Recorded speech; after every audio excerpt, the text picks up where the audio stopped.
It's another edition of Time About the Movies, and today we're taking a look at the films of April 7th, 2000.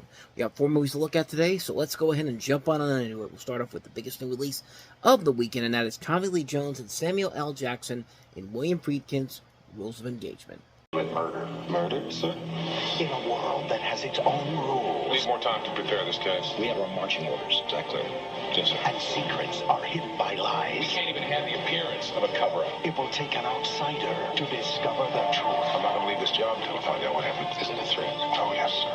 Tommy Lee Jones, Samuel L. Jackson. Withholding evidence is no less evil than charging my client with murder. Rules of Engagement, rated R. Starts Friday, April 7th. So in this movie, you have Samuel L. Jackson playing this U.S. Marine colonel who was brought to court-martial after Marines, under his order, killed several civilians outside the U.S. Embassy in Yemen. And Tommy Lee Jones is the lawyer that has to defend him in court. And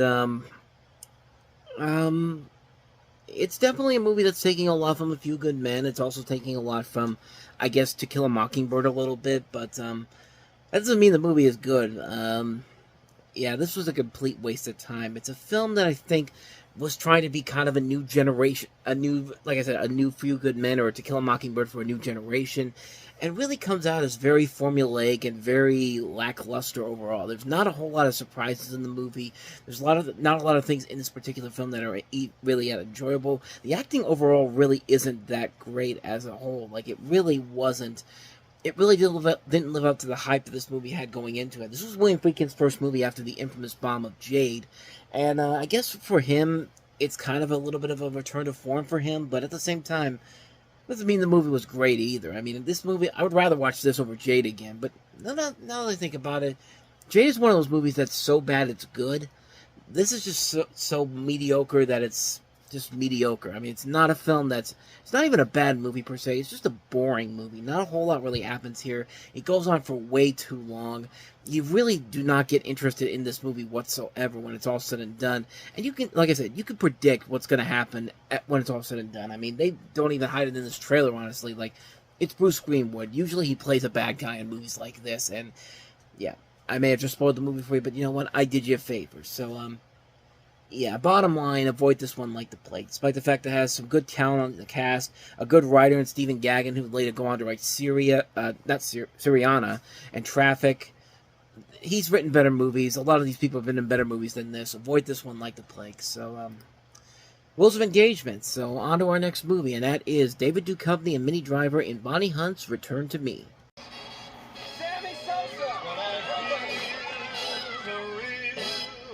You're just gonna tell him. Oh, how do I tell? You just, Bob, you know, I I had a heart-warming dream about you. Oh, who died? Bob, why? He's married? Joe, maybe you should put on a shirt or Grace will never be satisfied by another man. So the story here is that you have a man played by David Duchovny who falls in love with a woman, Minnie Driver, who receives his wife's heart and must decide which woman it is who holds his heart. And hilarity ensues, and you could get to pretty much predict what's going to happen with the typical romantic comedy elements to it. This is a film that Bonnie Hunt not only stars in, but she also directs. This was the only movie she ever directed, although she did direct a short film within the anthology film Call Me Crazy, which came out about 13 years after this on Lifetime. But you see Jim Belushi's also in here as well. There's also Carol O'Connor in his last film before his death. Robert Loesch is in here. Bonnie Hunt. Like I just mentioned Bonnie Hunt. David Alan Grier. Jolie Richardson. There's a really good cast involved in here. And it's not a bad movie per se. It's just a film that, when I think of a romantic comedy, I don't think of Mulder as the lead, as a romantic comedy lead. Like, David Duchovny is really good at the deadpan acting. Like, he doesn't really have to go range a lot in terms of his acting to really be great. Even though he does it very well on the X-Files when he has to do it, but here, asking him to be the romantic lead to Minnie Driver, I think was a little bit too much. I feel like he could have gotten somebody else for that. But he's not bad in it. I mean, I just expected a little bit better, and I don't think this movie is bad overall. It's almost bordering on kind of an underrated gem, but it's really not a great film overall, but it's not a bad film either. But this is one I definitely would watch again. I wouldn't watch Rules of Engagement again, but This is one that if I really wanted to, I could watch it again. I could find a lot to enjoy about it, mostly because I like Bonnie Hunt. I've seen a lot of the shows that she's been involved in.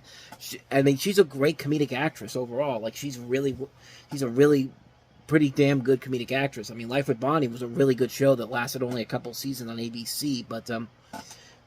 Yeah, this is a film that I don't really would say is, I wouldn't say it's an underrated gem, but it's a film that I think this definitely deserves a lot more attention than it probably gets. It's a film that not a lot of people ever talk about, but it's probably good for a one-time watch. Maybe a couple more down the road, but I want to watch it right away. But it's a film that I would say that it's something that I think should be worth seeing. Maybe not. Don't go in there expecting a great romantic comedy classic, but expect a decent film out of it. It's actually, I think, a lot better than people would led you to believe it to be.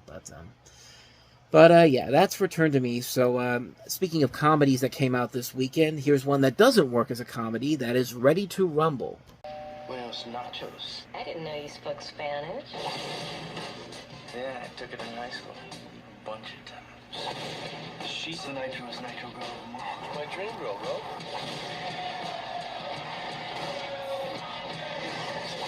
I got your poster up in my room. Which one? It's this one. Ready to Rumble, rated PG-13. Starts this Friday. Okay, that should be the warning sign that this is not going to be a good movie. Sex in a PG-13 comedy does not usually pan out very well, but this is a Ready to Rumble. Sadly, the follow-up for Brian Robbins after he directed Varsity Blues, which was a far superior film, and this one, not so much. The writer of this is Stephen Brill, who's written stuff like the Mighty Ducks movies. He's also directed some notable Adam Sandler movies like Little Nicky, Mr. Deeds, Without a Paddle. And the story here, basically, you have these two guys, these two guys played by David Arquette and Scott Conn, which I don't know if that's really the pair that you want to have in a movie like this, but they're basically two dim-witted sewage workers who watch their hero, WCW wrestler Jimmy King, played by Oliver Platt, get screwed out of the world title by this wrestler, Diamond Dallas Page, who's played by the wrestler Dallas Page, and there's a lot of WCW and WWE wrestlers in here, and evil WCW owner Titus Sinclair, who's played by Joe Pantoliano.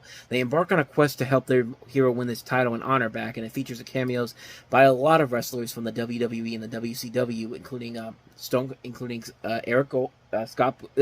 Bill Goldberg, Sting, The Undertaker's in here. You see in the trailer, John Cena has a cameo in here. It's one of his early film roles before he eventually signed with the WWE.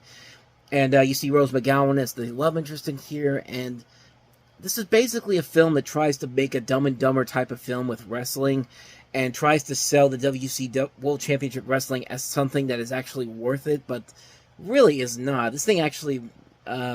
but then again, like, this was just before they sold this over to the WWF, and this was back before the WWF eventually became the WWE, because of all things, World Wildlife Federation actually had the rights to the WWF thing, and then eventually that eventually caused the WWF to change their name to WWE. But I digress. This film really is not very good. This is actually a really unfunny comedy. This is just a movie that they try so hard to sell the WCW on you, and so much so that once this movie came out, they really thought that this movie was actually going to be memorable, because they actually generated publicity for the company by running a storyline in which David Arquette became a WCW World Heavyweight Champion, and the fans that they had really did not like that. And Arquette himself believed it was a bad idea right from the get-go, and thought it would damage the WCW World Heavyweight Championship he held in such high regard.